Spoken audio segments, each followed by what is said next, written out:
Hey guys, what's up? Welcome back. My name's Adriana, if you didn't know already, and this is my channel, Adriana the Doula, where we talk about all things body, baby, and birth.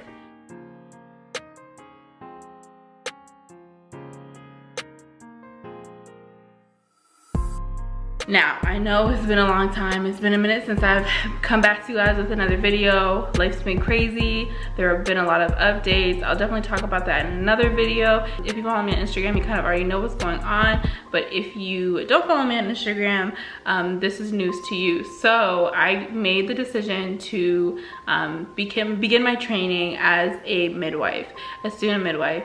To be specific, I'm not doing nurse midwifery, so I'm not going to nursing school to become a nurse midwife. The path that I'm taking is called a professional midwifery. So it's a certified professional midwife.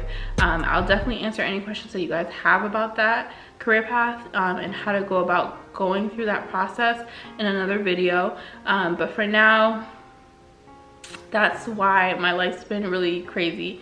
I've begun my preceptorship already after leaving Ireland. Once I got back from Ireland, I went straight into my preceptorship for midwifery after, of course, quarantining and getting a negative test and all that other stuff. So if you have any questions about that whole process and what's been going on, leave them in the comments below and I will make a separate video about that whole process. So by the title of today's video, you guys kind of already know what's going to happen. Sorry, I'm setting up my phone so I can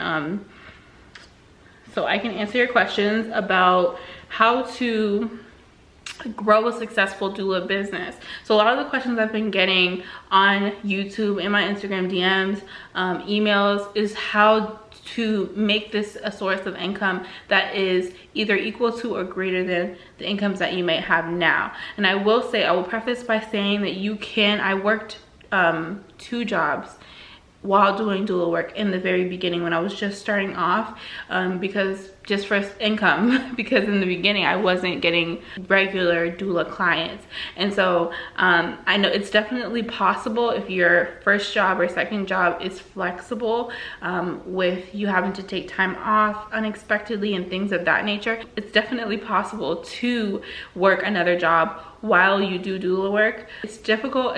It can be difficult if you don't have that flexibility in your job, but it's possible. I did it, and I know a lot of doulas that do it. How to grow a successful doula business, okay? I think the very first thing, the key to growing a successful doula business, and the key to keep in mind in the background when things get hard and some months are slow and some months are really busy, is that you have to be flexible. You have to be able to kind of roll with the punches, and you have to be able to be in a space in your life, I think, where you're able to be flexible with your income, where some months can be less and some months can be more, and you would still be financially secure. So whether that's you leaning on your partner or leaning on your parents. I lived with my parents. I still live with my parents.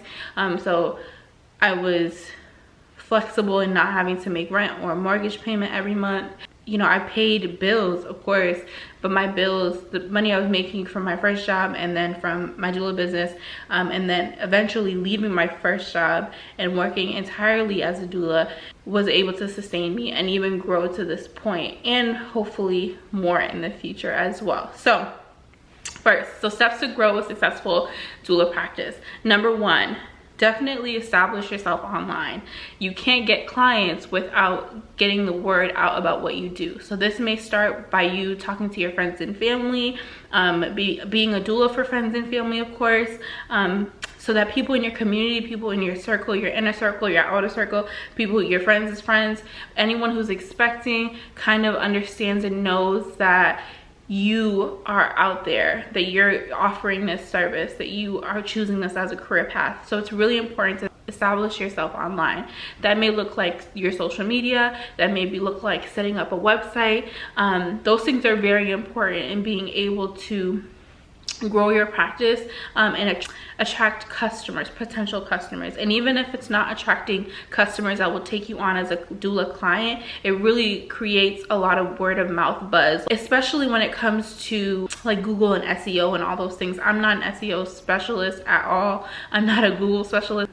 started the buzz on your Instagram or whatever the case is, or on your Twitter, start tweeting, or any other Pinterest, whatever social media platform you use, you start using the same terms, you start using your practice's name in the same terms, you'll start to show up on Google, on SEO, and it'll connect to your website as well. So you'll start connecting your website as well. Once you've established yourself online, it's then important to go into local community groups. So that might be Facebook groups, that might be a local community chat.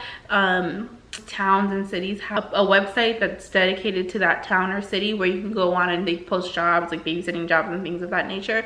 It's also important that you are able to go on there and say that you have your doula and you offer these services X, Y, and Z. And so you're kind of being put into the community in that way. I hope that makes sense. There are also websites that you can use. I know there's the website System Midwives. I use that, as well as doulamatch.com. I use that platform as well as a source. Those are websites that are directories of different services. So the directories of midwives and directories of doulas that practice in your area. So when someone is searching for a doula and they land on this website, if they type in your state or your town or your city, you pop up in the results. So you're automatically kind of put in the running of who they're going to choose for their doula. Expanding the services that you offer, that's so important. If you're only looking to be in that specific category of doula work, whether it's birth, postpartum, abortion, adoption, if you're in that niche of doula work, it can be very limiting in a sense. Within that particular niche, so if I, for example, am only a postpartum doula and I only offer postpartum services, expand those postpartum services that you offer and make it very plain to people. So when you're talking about postpartum services, if I'm talking about birth services, and these are not all exclusionary, you can do all of these things. I did all of these. I was a birth and postpartum doula and a virtual doula all at the same time. In subsections of doula work, I offered a bunch of services within those niches, and so within that section. And so when it came time for me, like for example, if a client came to me and wanted only postpartum services, okay, let's talk about postpartum care. But like, I not only offer daytime postpartum care, I offer nighttime postpartum care and overnight care and sibling support and errand running. Like, there were so many things that you can do within that section of doula care that will expand your services. And so that kind of keeps people tied to you a little bit longer, because once they, for example, finished postpartum with you, whether it be a 6-month or 3-month package, you you can transition with that family. So because you offer other services, or if you choose, move on to a different family if another opportunity arises. Speaking of packages, it's very important to set up packages. Offer packages of support. Offer birth packages, different tiers of birth package support. Offer different tiers of postpartum support. Offer different tiers of virtual support. This will give people options. Now they have A through Z that they can pick from, or B through whatever it is.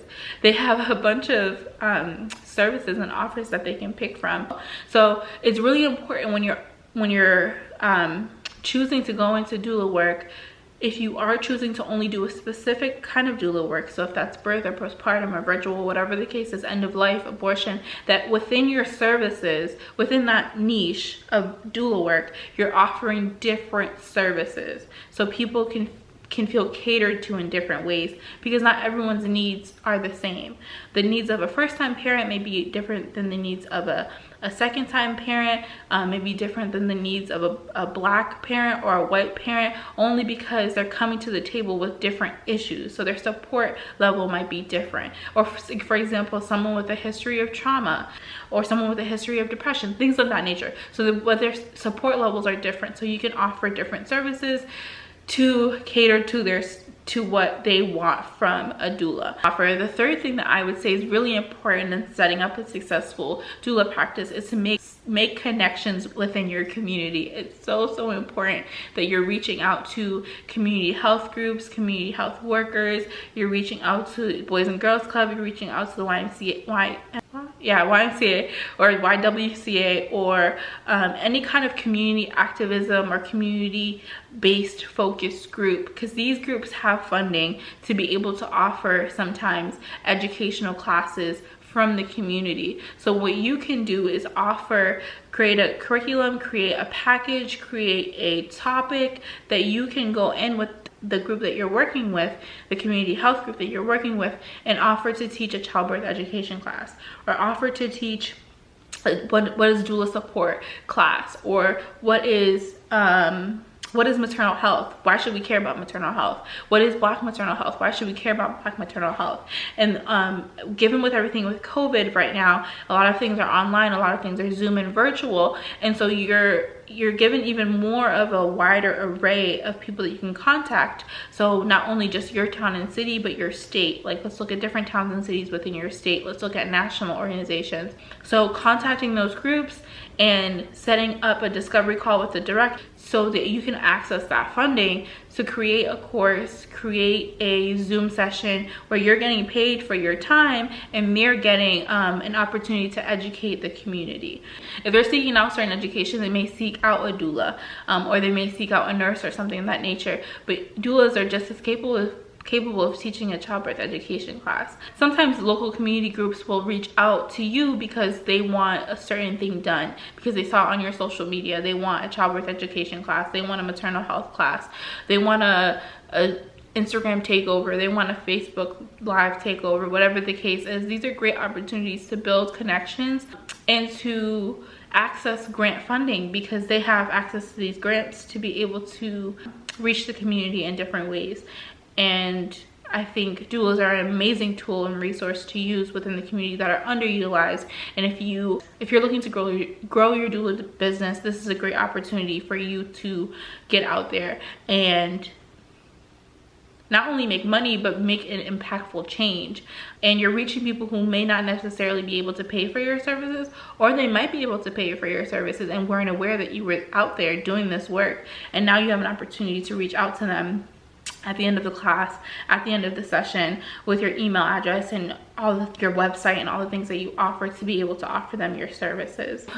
One more thing that I think is really important for you to do in order to grow your doula business and have a successful business is to reach out to local colleges and reach out to their professors, reach out to certain classes. I've spoken at women studies classes, I've spoken in a law class and a social equity class.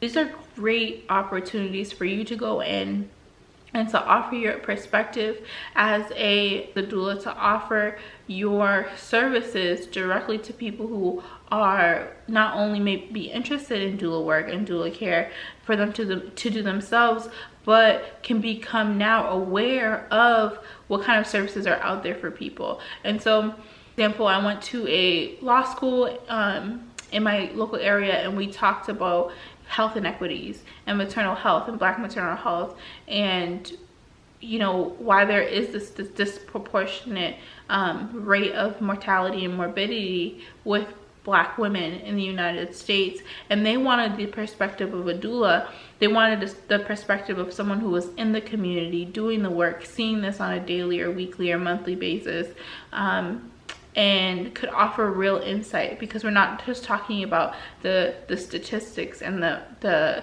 numerical value of people. We're talking about real life experiences and real life stories, and someone who's actually there on the front lines in a different way than our healthcare providers are, helping these women, helping these families, and ultimately helping our community. So I think it's a great opportunity for you to go out to pitch a speaking engagement to a local college, and eventually word will spread. I had the opportunity, I was invited to speak at one college, and then I think the professor at that college also teaches at a different college, and they invited me back to speak again at a different college. And the word kind of got around that you do these speaking engagements, and more colleges and institutes of higher education will reach out to you, wanting to get your perspective and wanting their students to be well-rounded in a sense, and to have all these aspects of teaching. And so it's not only important for you to, of course, go out there and reach out and pitch for speaking engagements, but also making yourself available to do speaking engagements. Put that on your website that I'm available for speaking engagements. But now in the era of Zoom teaching and hybrid learning, teachers and professors are trying to break up the monotony of in the everyday of going on, logging on Zoom and seeing the same faces and the same professor. They want a new way to engage with their students. They're able to ask a different person a different question. It's really engaging for students. And so that's another opportunity, and they pay very well. It's a great opportunity not only to be teaching to the next generation of thinkers and leaders, but also a great opportunity to make extra income on the side when you have some time in your week, when you're not doing prenatal or postpartum visits with clients, to be able to go in and teach.